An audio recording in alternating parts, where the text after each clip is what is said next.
बिना लड़े कोई मुश्किल आसान नहीं। बिना लड़े कोई मुश्किल आसान नहीं होती और कोई कोशिश कभी नाकाम नहीं। बीच रास्ते तक आकर बीच रास्ते तक आकर रुक जाना नहीं, घर से निकला ही क्यों ये भूल जाना नहीं। रास्ते में कुछ कांटे हैं तो क्या, अनसुलझी कुछ पहेलियां हैं तो क्या, रख खुद पर यकीन, रख बुलंद हौसला अपना। रख खुद पर यकीन, रख बुलंद हौसला अपना। मुस्कुराकर सच हो जाएगा तेरा हर सपना। बिना लड़े कोई मुश्किल आसान नहीं होती और कोई भी कोशिश कभी नाकाम नहीं। अपने बुलंद हौसलों से नाकामियों को कामयाबी में बदलने वाले लोगों के किस्से कहानियां लिए उनके साथ, in their own style, in their own fashion, in their own swag, we bring to you जाने अनजाने मेरी कहानी मेरी जुबान।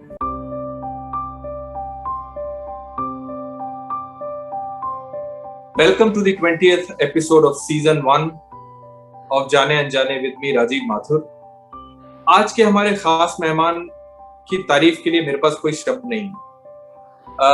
हाल ही में कुछ दिन पहले जब मेरी उनसे पहली बार बातचीत हुई तो मुझे ये एहसास भी हुआ और ये अभिमान भी हुआ कि इस कार्यक्रम के जरिए हम कुछ ऐसे अद्भुत लोगों से मिलते हैं जो अपने आप में एक मिसाल हैं। और आज के हमारे मेहमान को खास तौर से यहाँ तक लाने के लिए मैं धन्यवाद देना चाहता हूँ हमारी एपिसोड 15 की मेहमान हिमानी थापलियाल का, जिनकी वजह से आज हम ये एपिसोड कर पा रहे हैं। So we have today someone who just out of the sheer determination took more than 12 attempts to join the Indian Army. And I'm delighted to introduce and welcome Captain Suraj Rao, Senior Program Manager, Crisis and Resilience at Amazon. जाने अनजाने में आपका बहुत बहुत स्वागत और हम अभिनंदन करते हैं।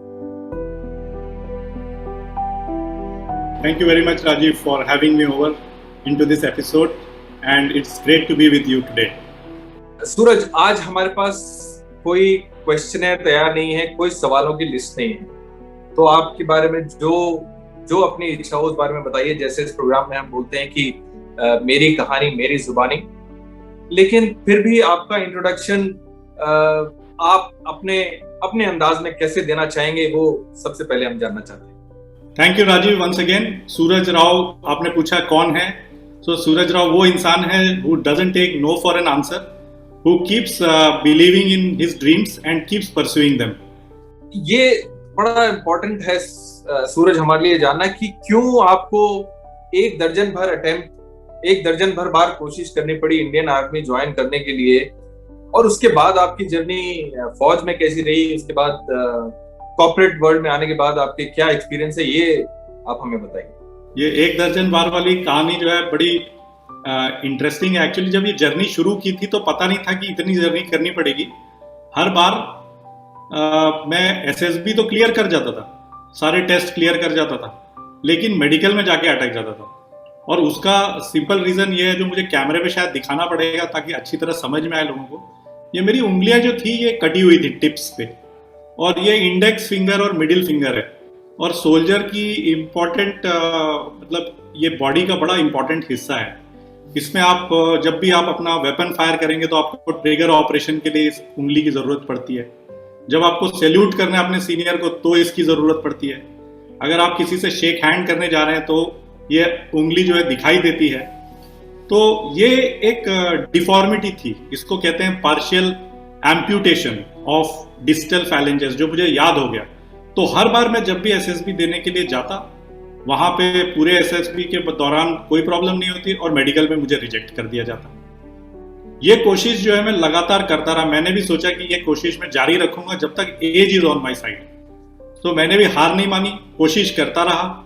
और एक दिन फाइनली डॉक्टर साहब ने वहां देखा और कहा कि भाई आपके जैसे जो नौजवान हैं, जो इतने डिटरमाइंड हैं और इतने पैशनेट हैं फौज को ज्वाइन करने के लिए, उनके लिए हमें कुछ स्पेशल करना होगा। और मुझे लेकर के गए वो अपने किसी सीनियर के पास, और वहाँ फाइनली जा करके उन्होंने मेरा कुछ टेस्ट लिया।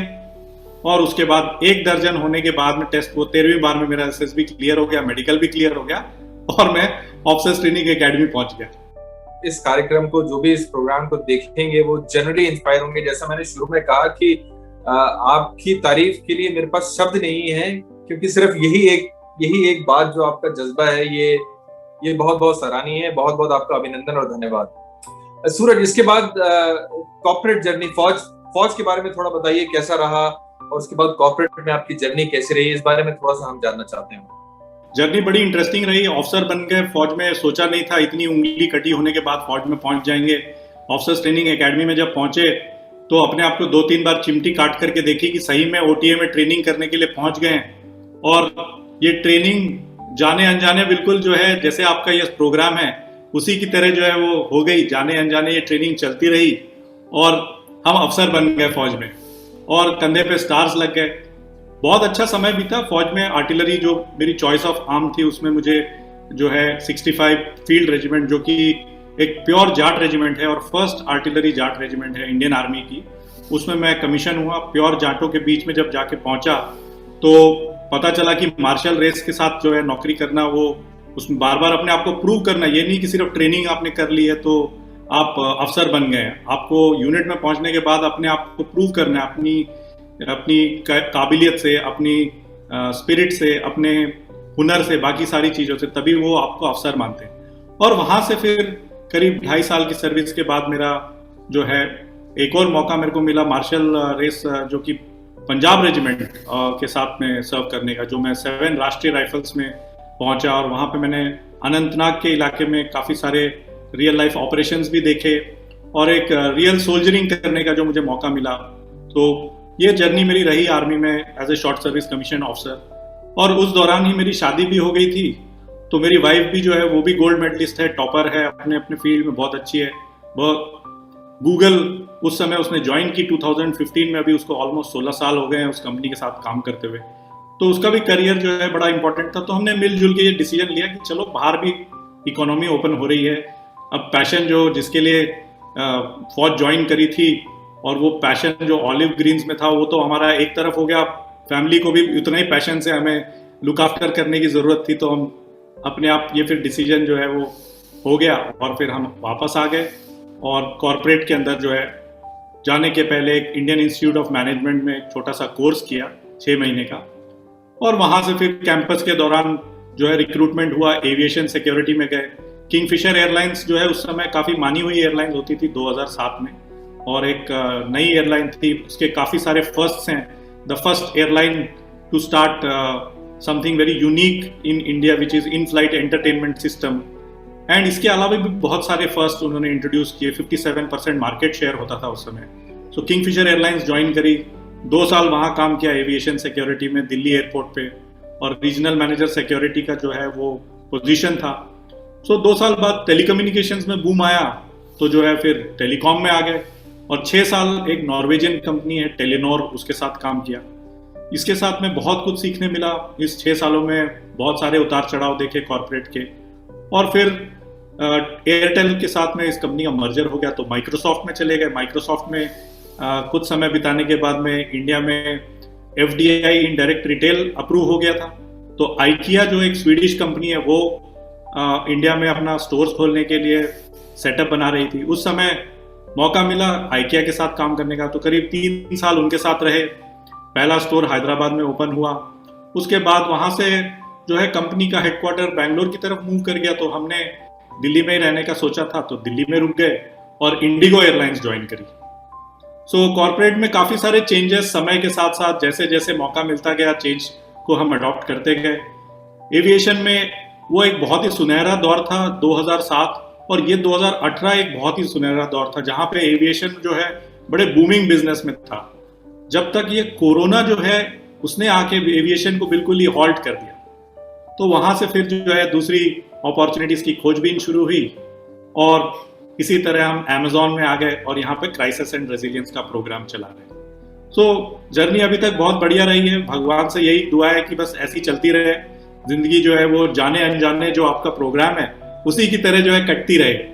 जैसा मैंने शुरू में भी कहा कि मैं आपसे मिलके मुझे ऐसा लग रहा है कि मुझे एहसास भी हो रहा है और बड़ा अभिमान भी हो रहा है कि आप जैसे लोगों से इस प्रोग्राम के जरिए मेरे को कनेक्ट हो रहा है। और जब आप जब बोलते हैं तो मतलब समय का ध्यान नहीं रहता है, मुझे लगता नहीं है कि मेरे को आपको बोलना चाहिए कि टाइम हो गया है। Fantastic, so interesting to learn till now. Apart from your selection, Suraj, in the Indian Army, जो एक दर्जन बार 13th टाइम में जो आपको जगह हुआ, what has been the highlight or turning point, so to say, of your life? Turning point तो राजीव यही था एक्चुअली। तब तक तो अपने आप पे इतना यकीन नहीं था, बस कोशिश कर रहे थे। लेकिन जिस दिन ये बेड़ा पार हुआ और जिस दिन मेरा ये डॉक्टर ने परमानेंटली रिजेक्टेड का स्टैम्प जो है सेलेक्टेड में कन्वर्ट कर दिया, उस दिन मुझे एक चीज पे यकीन हो गया कि सपने इंसान ने हमेशा देखने चाहिए और उन सपनों को हमेशा परस्यू करना चाहिए, उनको फॉलो करना चाहिए। क्योंकि अगर सपने नहीं देखेंगे तो शायद हम उन सपनों को जो है कभी परस्यू नहीं करेंगे, उसकी तरफ जो है कभी भागेंगे नहीं, उसकी तरफ जो है कभी अपना एफर्ट को जो है कॉन्सेंट्रेट नहीं करेंगे। तो मुझे सबसे पहले ये यकीन हो गया इस turning point of my life, जिसको बोल सकता हूं मैं, कि अपने आप पे पूरा यकीन हो गया कि अपने एफर्ट पे सिर्फ भरोसा करें। आपका 99% आपका एफर्ट है और 1% आपका लक भी है।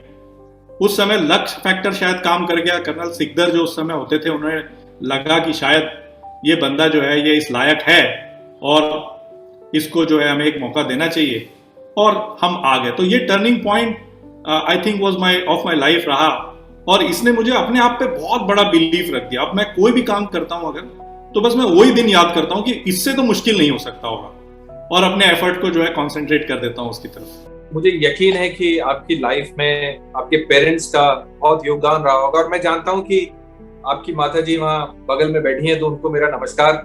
और पहली बार किसी एपिसोड में ऐसा हो रहा है कि किसी की मदर साथ में बैठी हुई है।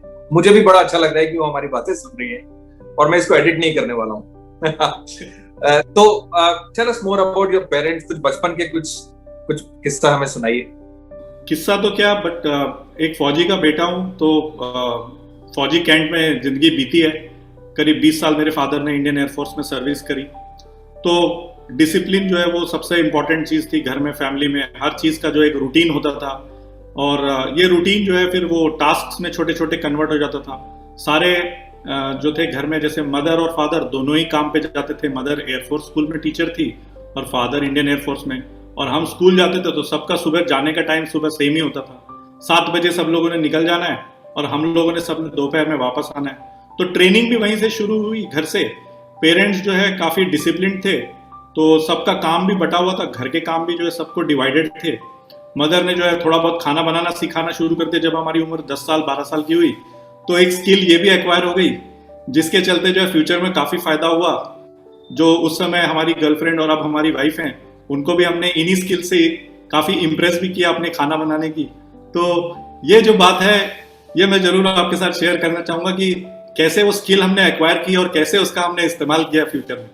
While we were talking last time, तो वो क्या खास बात है? What is that special story about your marriage and your then girlfriend and your wife you wanted to tell us? Tell us more about your son as well. Actually हुआ ये कि जब मैं ये SSB के अटेम्प्ट दिए जा रहा था, तो जो ये 13वीं बार का अटेम्प्ट था, वहां पे मेरी वाइफ भी जो है SSB देने के लिए आई हुई थी, और वहीं हमारी मुलाकात हुई। वहीं वेटिंग रूम में हम बैठे हुए थे और जो है इंटरेक्शन चल रहा था। After the interaction, after selection, मैं तो इंडियन आर्मी ज्वाइन कर गया, बट मेरी वाइफ को एक बहुत ही अच्छा ऑफर मिल गया। तो वो फॉरेन रिलोकेट हो गई, यूरोप चली गई, हॉलैंड, और वो अपना प्रोजेक्ट वहाँ परस्यू करने चली गई, और मैं यहाँ इंडियन आर्मी में अपने ड्रीम को परस्यू करने चला। तो 2-3 साल तक हमारा कोर्टशिप पीरियड चला। उसके बाद फाइनली जो है शादी हो गई।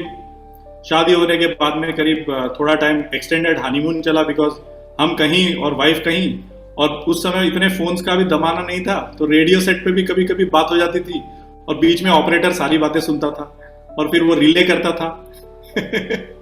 कभी वो बोलता था, सर मैडम ओवर बोल चुकी हैं, अब आप आगे अपना मैसेज दीजिए।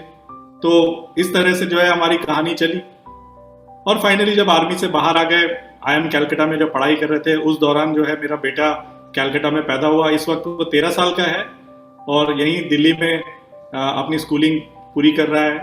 अभी 9th क्लास में है, और ये वर्क फ्रॉम होम और वर्क फ्रॉम ऑफिस बंद होने की वजह से जो है घर से ही सारा कुछ चल रहा है। तो फ्यूचर में he wants to become a he wants to be in the astrophysics field, तो वो उसके लिए काफ़ी सारे कॉम्पिटिशन्स में भी पार्टिसिपेट करता है, काफ़ी सारे उसने प्राइजेस भी जीते हैं. He is a very bright spark and all the credit goes to my wife. इस बारे में मेरा कोई कॉन्ट्रीब्यूशन ज़्यादा रहा नहीं है. आप जैसे अद्भुत इंसान की कुछ हॉबीज और फेवरेट टाइम पास जो है वो भी अलग होंगे, अनोखे और निराले होंगे, तो उसके बारे में हमें जरा कुछ और बताइए आप. हाँ, हॉबी एक है जो कि परस्यू कर रहे हैं और अभी भी कर रहे हैं. थोड़ा बहुत जो है समय इस समय मिल गया है तो वो हॉबी और अच्छे से परस्यू हो पा रही है. मेरी एक हॉबी जो मेरी डेवलप हो गई एक लाइफस्टाइल में, वो थी रनिंग की, जो कि मेरी इंडियन आर्मी के दौरान या बचपन में जहाँ मैं था उसके दौरान. तो मैंने काफ़ी सारे रनिंग इवेंट्स में पार्टिसिपेट किया. अपनी यूनिट में भी मैं क्रॉस कंट्री और मैराथन दौड़ता था.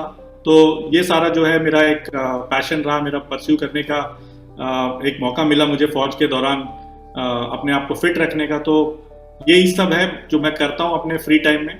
और बाकी समय अपने बेटे के साथ थोड़ा बहुत कैरम खेल लेता हूँ और कभी चेस भी खेल लेता हूँ. तो यही है, ये सब जो छोटी मोटी चीजें हम करते हैं. Very quickly, Suraj, what is that one thing that no one knows about you?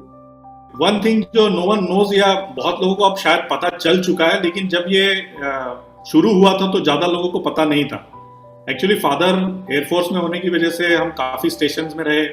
और मेरे फादर जो है एक मामले में बड़े स्ट्रिक्ट थे कि जिस भी स्टेशन में रहते थे और जो भी उधर की लैंग्वेज होती थी वो उसको सीखने के लिए हमें मजबूर करते थे. और हम पूछते थे कि अरे इस स्टेट के बाहर जब चले जाएंगे तो इस लैंग्वेज का क्या फ़ायदा होगा. असम में रहे तो आसामी सीख गए, महाराष्ट्र में रहे तो मराठी सीख गए, और साउथ इंडियन है तो थोड़ी बहुत साउथ की लैंग्वेज आती थी. कभी साउथ इंडिया में रहे तो वहाँ की लैंग्वेज सिखा दी. तो ऐसे करते करते क्या हम करीब 10-12 भाषाएं जो है सीख गए बचपन से बड़े होते होते. अब हम कहीं भी ट्रैवल करें को इंडिया में तो होता ही है, सब अपनी वर्नैकुलर में बात करते हैं. लोग अपनी भाषा में बात करते थे तो हमारे चेहरे पे थोड़ी बहुत स्माइल आती रहती थी, क्योंकि हमें सब पता हो रहा था कि वो क्या बात कर रहे हैं. बट उन्हें नहीं पता होता था कि हमें पता हो रहा है कि वो क्या बात कर रहे हैं. तो ये एक चीज का जो है बड़ा बेनिफिट हुआ. इवन मेरी फौज की सर्विस के दौरान कहीं जहाँ पे ऐसे फार फ्लंग एरियाज में होते थे जहाँ पे सीक्रेसी की जरूरत होती थी, तो ऑपरेटर कभी जिस लैंग्वेज का होता था उससे उस लैंग्वेज में हम मैसेज पास कर देते थे. कभी बंगाली में बात कर लेते थे क्योंकि वाइफ के साथ में बंगाली सीख गए. तो ऐसे 10-12 जो है लैंग्वेजेस जो है बोलना हमने सीखा. तो ये एक फनी पार्ट था कि लोगों को आपके इर्द गिर्द पता ना हो कि आपको उनकी भाषा आती है. बाद में it used to come as a surprise to them कि अरे you can also talk with this language and you did not tell us. तो हम बोलते सर मौका ही नहीं मिला, जब आपने मौका दिया तो अभी हमने बता दिया. जाने अनजाने के प्लेटफॉर्म से what is that one message that you want to give to all the viewers and to the world actually? Rajiv, एक बात मैं सबसे कहना चाहूंगा, चाहे वो किसी भी उम्र के हो, यूथ के लिए खासकर, कि हमेशा सपने जो है वो देखते रहें और अपने एफर्ट को जो है कंसंट्रेट करें जो भी वो करना चाहते हैं. क्योंकि जो हमारे हाथ में है वो यही है कि जो है हम क्या कर सकते हैं, यही चीज हमारे कंट्रोल में है. और never stop dreaming, never stop pursuing your dreams, and that's what I keep telling them, because dreams come true, you just have to keep following them. Suraj, you know that what we request at the end of the program, and the same request comes to you. Please sing us a Hindi song जो आपका favourite हो और जो आप सुनाना चाहें. लेकिन पहले हम ये जानना चाहते हैं कि वो गाना आपने क्यों चुना? एक गाना है जो मैं गा तो नहीं सकता, लेकिन मैं शायद उसके ऊपर विसलिंग कर सकता हूँ, बिकॉज आवाज जो है वो इतनी मधुर नहीं है, बट शायद विसलिंग में वो मधुरता जो है वो थोड़ी सी जो है आवाज की जो कर्कशता को कम कर दे. तो ये गाना इसलिए चुना बिकॉज ये गाना जो एक बड़ा इंस्पायरिंग सॉन्ग है. वो उस जर्नी के दौरान जब हम आर्मी में जाने की कोशिश कर रहे थे, एक बॉर्डर मूवी रिलीज हुई थी और उसमें एक गाना था संदेशे आते हैं. वो गाना है, इस पे मैं कोशिश करूंगा विसिल से इसको आपको सुनाने की.